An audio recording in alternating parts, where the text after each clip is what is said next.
Hello once again everyone, and welcome back to that promised part 2 I discussed. So, before you are a bunch of useful things to bring with you to Yeehaw, and I'm going to go over them piece by piece, so that way you guys don't come underprepared. So this is not including, of course, your main kit, your main arms, or things along those lines. It's more about stuff that you want to have accessible for your person to make your life a little bit easier. So if you watched part 1, where I discussed coming down to the Crystal Lake side of the road and putting everything over there, this would be the kind of stuff that you'd want nearby, with a couple exceptions. So let's go through it point by point.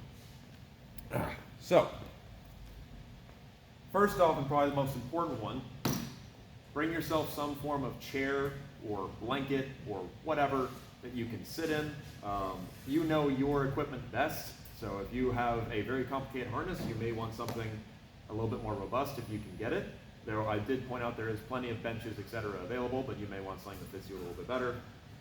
If you have a simpler kit, then you don't have to worry about that quite as much, but seating will probably get filled up decently quick at some point, or you may wish to sit in a place where a table is not currently located, so you may need to consider that. And certainly during break, a lot of people were kind of laying around. It's nice to be able to just take the weight off your feet or off your back, so a cloak or a blanket to throw down isn't a terrible idea. Along with this as well, kind of same vein, some sort of small bag with which you can carry all the rest of the stuff I'm about to go over. Basically your go bag that you trot down the hill with, can access pretty easily. Make sure it's labeled. We'll get back to that again in a second. So, next as well, I've got a bunch of different colors of tape, and I've got Sharpies. Mark your stuff in a unique way, or you run the risk of someone else walking off of it or it getting lost. Now, we haven't had that problem yet, but as the event gets bigger, it's going to become more of a thing. And furthermore, don't forget that, especially in regards to fencing masks and weapons, you have to have them marked in a particular way. So on the top of every mask, you have to have some sort of bright color marking it. So any of these would be perfectly acceptable. I tend toward the brighter ones.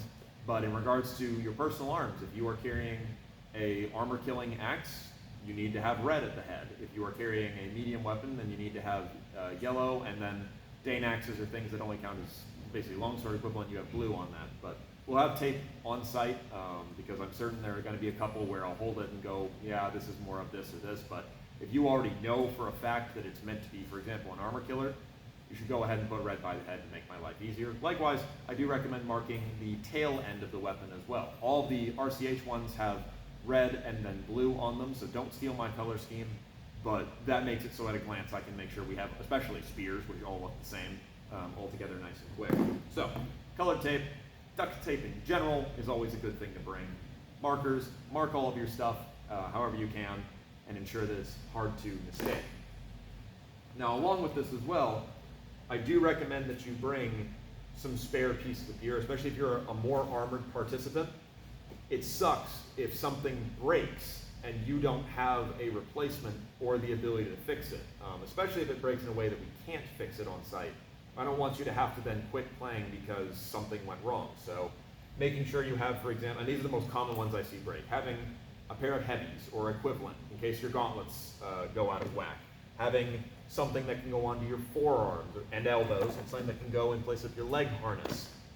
Those are ensuring, and also just if you get tired, you've been walking around in your leg harness all day, you're really sick out of it, having something lighter to switch to that still keeps you safe, because if you don't have protective gear there, I'm not letting you play. Having something that you can switch into will make your life a lot easier, and especially in regards to your helmet, it's going to be really nice if you can switch out to a fencing mask. Even if the rest of you is still fully armored, well, you can just pretend you're a Hollywood protagonist. But ensuring that you have those backup pieces in case you either need to layer down or something gets compromised, that you can switch out into it, because I just cannot bring enough spare for everybody. Likewise, ensuring that you have the basics of how to fix stuff. So this, in this case, this is the armor repair kit that we take with us kind of everywhere we go. However, it is limited in its scope, so hole punches, WD-40, screwdrivers, box cutters, a whole bunch of cord and Gorilla Tape, etc. That's the kind of stuff that you want to have, and the more that you know about your kit, the better. I recommend if you're coming as a group, your group should probably have one, so that way you can try to handle things in-house before having to work your way up the chain to the people that really know what they're talking about. Likewise, ensuring you have stuff to clean your gear, Scotch-Brites, etc. I always go around with a bag full of spare points. In fact, I've got several bags full of spare points. Things like that to give yourself the ability to fix things when you have a break. And there will be a lot more breaks this year, so there will be time to repoint something or what have you, or resit something and fix such issues if they arise. And you want to make sure it's in a nice, easy travel setup. That's why you bring the sack, etc. Along with this as well, let's talk about more taking care of you stuff. So probably the one that's most overlooked but is most important, bring a large water receptacle of some kind. So either historical or modern, doesn't really matter, but you want to make sure that you can have plenty of water on you at all times, basically. You shouldn't have to walk all that far to get it. Strictly speaking, especially if you're carrying some form of historical water bottle, there's no rules that you can't have it on you at all time, but I of course wouldn't recommend it just in case. But I like to bring this to events where I'm going to be in armor all the time because I can sling it off myself and access it pretty easily. But you do what you feel is right. Point is, have water, have other things that boost your electrolytes. Pickle juice is highly recommended by everyone who's ever been to Yeehaw. So if you can get your hands on some of that, it's a really good investment. Likewise as well, for taking care of yourself, having some form of hand sanitizer or wet wipe or whatever, because you're going to have grease. I already have grease on my hands and I just brought out this stuff. You want to be able to get your hands clean so that way you can eat, so that way you can take care of yourself. Having some sort of dedicated face wipe rag, your sumo towel, so that way you can get the grease out of your eyes or what have you, can go a long way, because even if we get nice cold temperature, it's still going to be Alabama and you're still going to be fighting for multiple hours. You're gonna get sweaty. You want to make sure that you're not getting your eyes stung or things along those lines. So that's stuff I recommend that you have on hand. We'll also have some on hand, but of course resources are limited. Now into the more of suspension stuff and things for over your gear that you should consider. A lot of people overlook this. Have a way to actually carry your weapons, especially your sidearms. So for example, this is the setup that most people go for. The thing that falls out of people's belts the most is daggers. So you should really consider exactly how your dagger is suspended. Remember, no steel daggers allowed on the field during the melees. So, if you've got a wooden dagger having some sort of sheath, if you've got a synthetic dagger having some sort of sheath, is a good idea instead of just friction, because those always fall out. And make sure to label your weapons too. I don't want to have to sort through the field of lost daggers. When it comes to your, sidearms like swords or what have you, a simple ring does pretty well for the majority of things, but of course it's a somewhat fallible system. If you have the time and resources to make a frog or some sort of baldric or things along those lines, those work pretty well. So give some care for how you're going to carry your weapons throughout the day, as if you want to have them on you all the time, you can. It's going to get inconvenient really quick. Make sure you label everything so if you aren't going to have it on you all the time, it doesn't get lost with everyone else's weapons. Likewise, certainly if you're coming as a group, we have the Loner heraldry that we will once again be using, including the Loner livery. However, if you're coming as a group and if your group has been to Yeehaw before, I'm going to try and put people with people who they train with. So if you have school colors, or alternatively if you have company colors, identifying yourselves in some way will go a long way to not only increasing unit cohesion, but also ensuring that you don't have to use the Loner livery if you don't want to, because it's kind of one size fits all and can be a little bit inconvenient for some people. So, and just your color of jacket's not enough. I want something distinctive. So in this case, this is my surcoat, which is a burgundy color, which is my colors.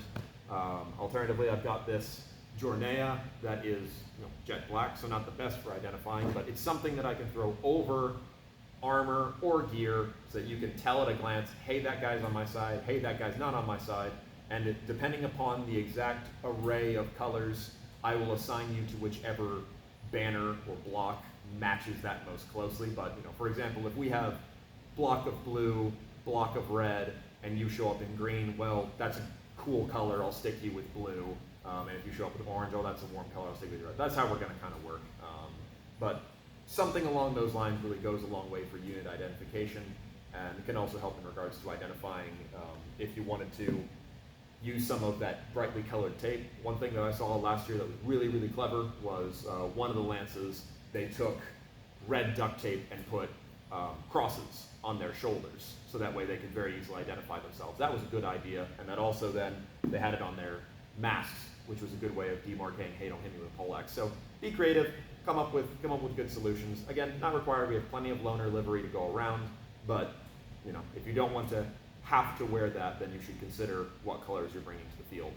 But otherwise, those are kind of the main things I recommend. Other things that I don't have pictured here would be things like ibuprofen if you need that, or you know, other things that help you get through the day, and of course sunscreen. I also recommend highly that you take a good look at where you sit. When you're in a helmet all day, it's easy to think that you're perpetually in the shade when you are probably not. I don't want anyone boiling out there because they think they're good in their helmet and instead get too hot. So if one of my refs or whatever, or any participant says, hey, you should move to the shade, just listen to them and shuffle off to the shade. But otherwise, that should be the main things that you might need down on the field at Yeehaw. Other things that would be up in the ballroom, not as immediately required, or you know, you can send someone to get. So otherwise though, thank you all very, very much for watching. I look forward to seeing you on the field in November. Remember that registration closes November 1st, so get in there quick. We'll talk about some other melee related things another time.